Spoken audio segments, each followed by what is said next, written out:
Olá, alunos, tudo bem com vocês? Vamos então dar continuidade aqui ao estudo dos crimes contra a vida, que está lá na parte especial do Código Penal. Na aula de hoje, nós vamos então dar início ao estudo do crime de homicídio, que tem previsão lá no artigo 121. E nós vamos ver que o crime de homicídio, ele tem aí, o artigo 21, ele é um artigo que traz a modalidade simples, traz modalidades qualificadas do crime de homicídio, causas de aumento e diminuição, e também a modalidade culposa do crime de homicídio. Para começar, eu trouxe um julgado para que vocês entendam como que é a descrição, né, de uma narrativa em que envolve o assassinato, né, de uma pessoa. No caso, essa narrativa ela tem que ser uma narrativa bem detalhada, justamente para que o aplicador do direito, né, o magistrado, ele possa diferenciar aí e identificar, para que ele faça o cálculo da pena de forma correta, se esse homicídio ele ocorreu dentro de uma modalidade simples, né, que seria aí dentro do caput do artigo 121, ou de uma modalidade qualificada. Então, olha só o estudo de caso que eu trouxe para vocês.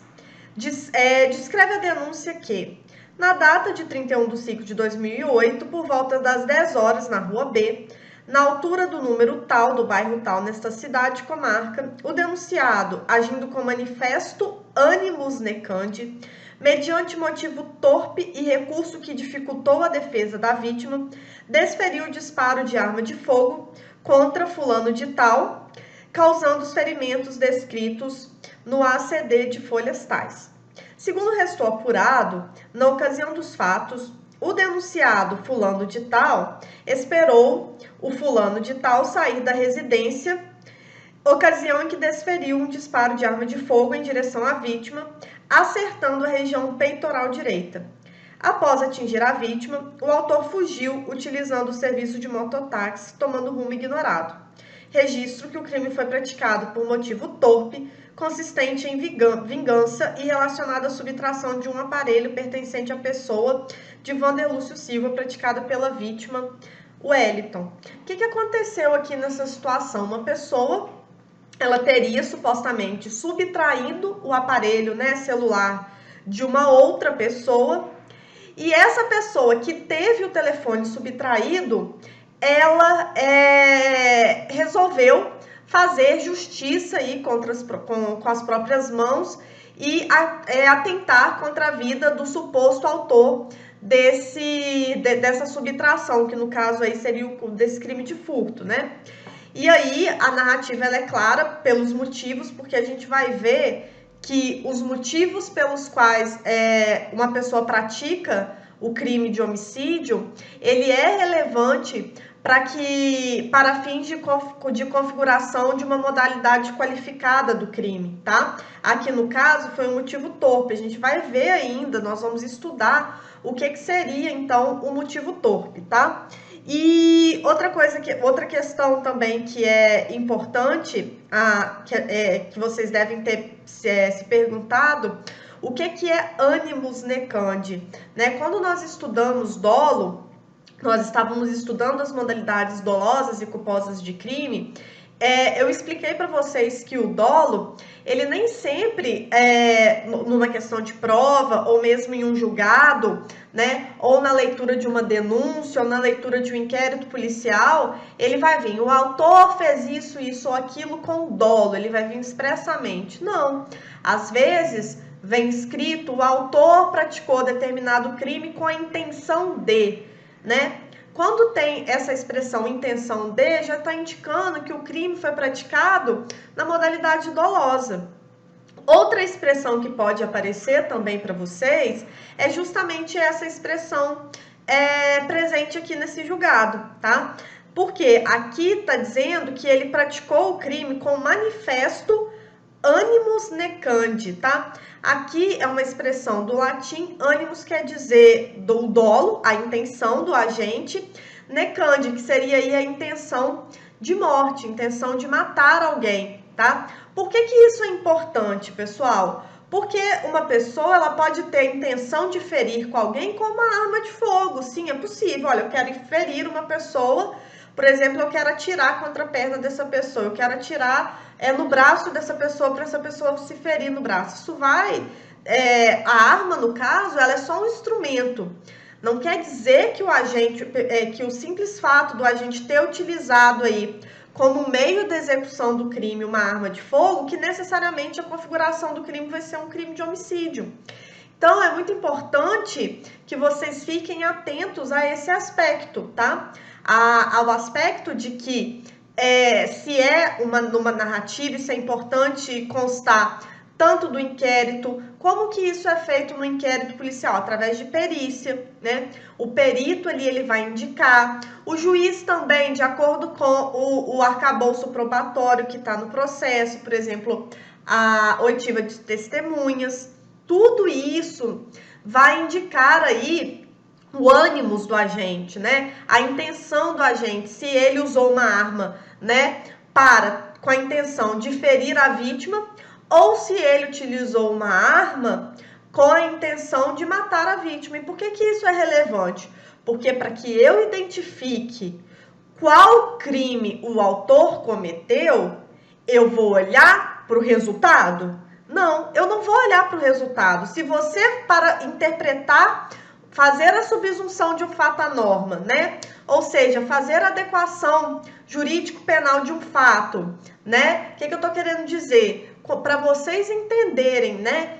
A partir de agora, que são as propostas do direito penal 3 e 4, é justamente vocês enxergarem um fato, um acontecimento fático e fazer a adequação típica e falar, não, esse fato configura crime, ou até mesmo que não configura crime. Isso vocês já aprenderam, né? A parte geral, ela é para que vocês, do direito penal, eu sempre falo, ela é a parte que traz as regras do jogo, ela é a parte mais importante da matéria, porque para que eu entenda qual o crime, antes de tudo, a leitura que eu tenho que fazer é se houve crime.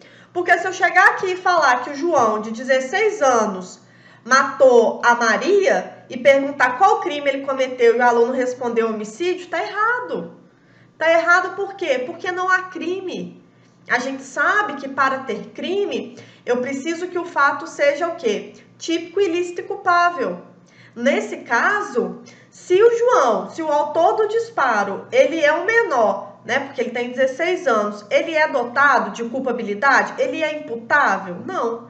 Se ele não é imputável, não tem culpabilidade. Se não tem culpabilidade, eu não tenho crime, tá ok? Então, a gente tem que sempre atentar para essas questões. Ou seja, a partir de agora, vocês têm uma responsabilidade muito maior, que é, além de saber identificar a existência do crime dentro desse conceito analítico de crime como fato típico, ilícito e culpável, vocês também têm que saber fazer a adequação típica desse crime. Então, é saber se é, por exemplo, uma lesão corporal consumada ou se é uma tentativa de homicídio. Aqui, o aluno, ele sempre se confunde muito, ele erra muito na prova. Por quê? Porque ele tende a olhar o resultado do crime. Então, por exemplo, se eu falo numa prova, o João, com 25 anos, atirou em Maria com a intenção de lesioná-la. Atirou em seu braço com a intenção de lesioná-la. Ele atingiu Maria e Maria teve aí, com a bala alojada, teve um ferimento no braço. Eu pergunto a vocês, que crime ele cometeu? Homicídio consumado? Não, ela não morreu. Homicídio tentado? O que vocês acham? Ele atirou contra ela. Ou o crime foi de lesão corporal consumada? O que vocês acham a respeito dessa indagação? Vejam bem, nesse caso, para eu saber se trata-se de um homicídio tentado ou de uma lesão corporal consumada, eu preciso de analisar o Dolo, a intenção. Por quê? Se a intenção desse agente que atirou contra essa vítima era de matá-la e o tiro pega no braço e ela sobrevive, o crime vai ser o quê? Homicídio tentado. Agora, se a intenção do agente era lesionar e ele consegue atingir a vítima e lesiona, aí vai ser o crime de lesão corporal consumada. É um outro crime. Perceberam, então, que se vocês tenderem a olhar para o resultado do crime, vocês vão errar. Primeiro eu olho para o dolo do agente. Olhei para o dolo e vi qual que era a intenção dele, aí sim eu passo a analisar se a modalidade é consumada ou se a modalidade é tentada. Mas primeiro eu tenho que enxergar aqui qual era a intenção, qual era o ânimos, né? Qual era o dolo do agente. Entendido? Então, aqui no caso, o promotor de justiça, né, amparado aí pelo arcabouço probatório reunido aí no inquérito policial, ele já afirma para o juiz que houve intenção de matar a vítima, animus necandi. Então, se a vítima chegou a morrer ou não, ou seja, se morreu, o homicídio vai ser consumado, se não morreu, o homicídio vai ser tentado. Isso também crimes na modalidade tentada e consumada, eu já entendo que vocês já têm uma compreensão a respeito disso, porque nós estudamos crimes com as modalidades tentadas e consumadas no semestre passado, ok? Então, pessoal, vamos lá. Crime de homicídio.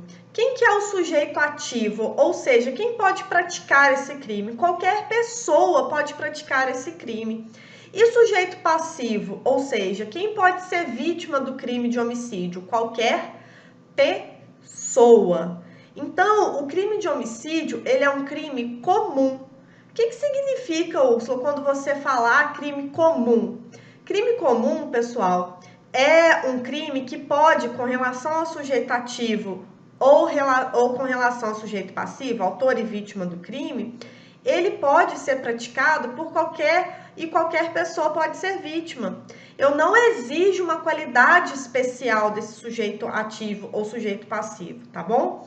Então, analisem que, no caso, o objeto material do crime, ele tem que ser uma pessoa. Se o agente mata um animal, ele cometeu homicídio? Não. Por quê? Porque quem pode ser sujeito passivo do crime é qualquer pessoa, já que o dispositivo é claro ao dizer matar alguém, ou seja, alguém aqui, pessoa. Então, animal, se alguém mata algum animal, não vai ser crime? Claro, a gente tem a previsão lá dos crimes dentro do Código Ambiental, do Código Florestal.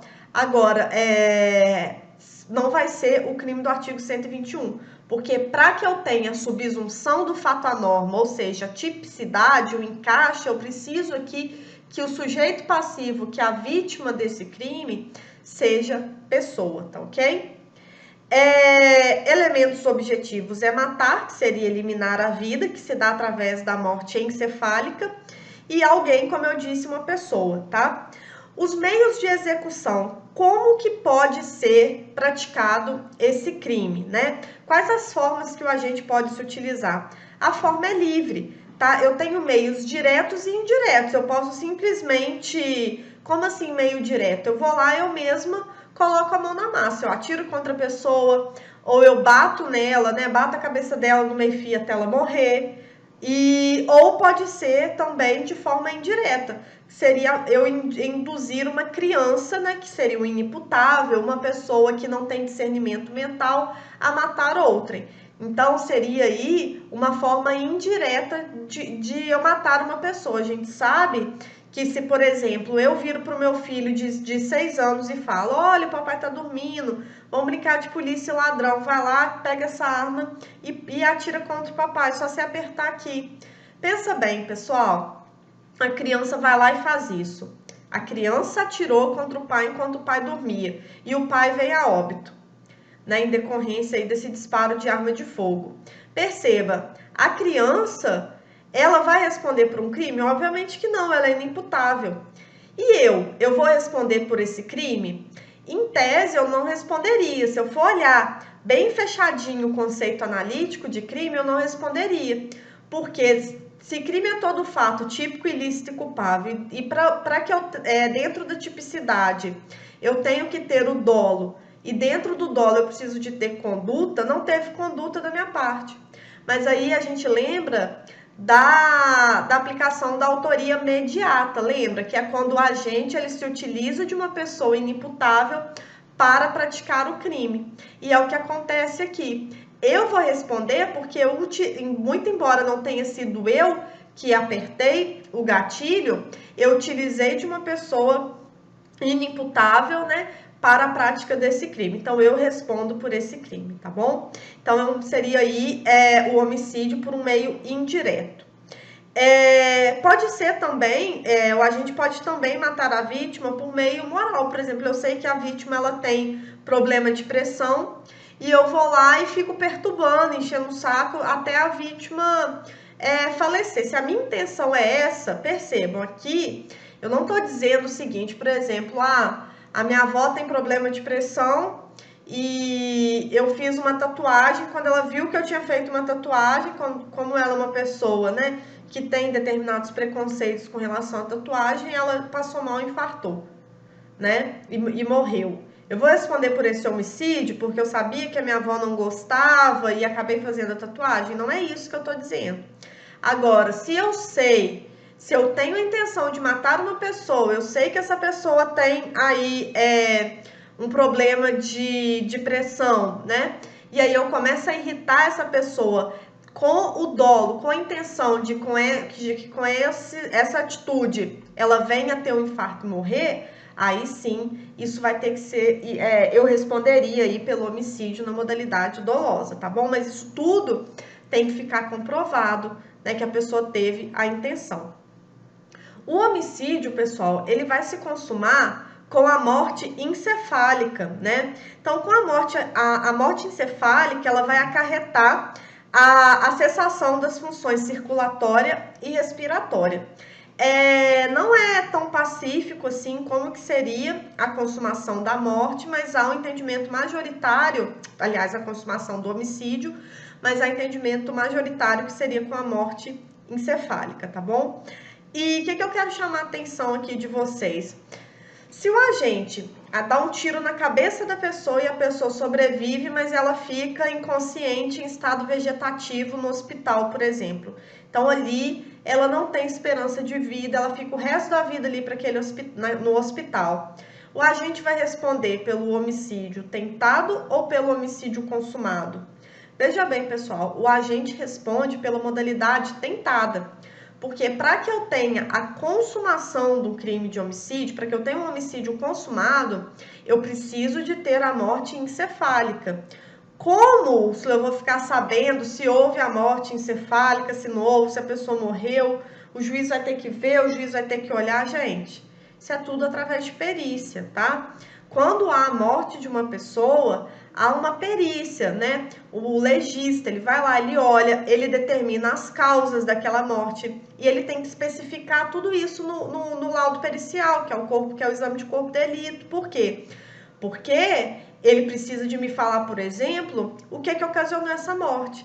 Porque se o agente matou alguém com emprego de veneno, a modalidade do homicídio, ela de simples passa a ser qualificada, porque a forma é uma forma mais reprovável, e por isso o legislador previu uma pena maior para esse tipo de homicídio, entendido? Então, todas essas questões técnicas, tudo isso vem no laudo pericial. Se morreu, a hora da morte, as possíveis causas da morte, se tinha mais pessoas envolvidas, tá? Se houve, por exemplo, luta corporal, né, para evidenciar se houve uma legítima defesa ou não, tá? Tudo isso vem expresso no laudo pericial, ok? Então, na próxima aula, nós vamos estudar aí as causas de diminuição de pena do homicídio que está lá no parágrafo 1º, ok? Até lá!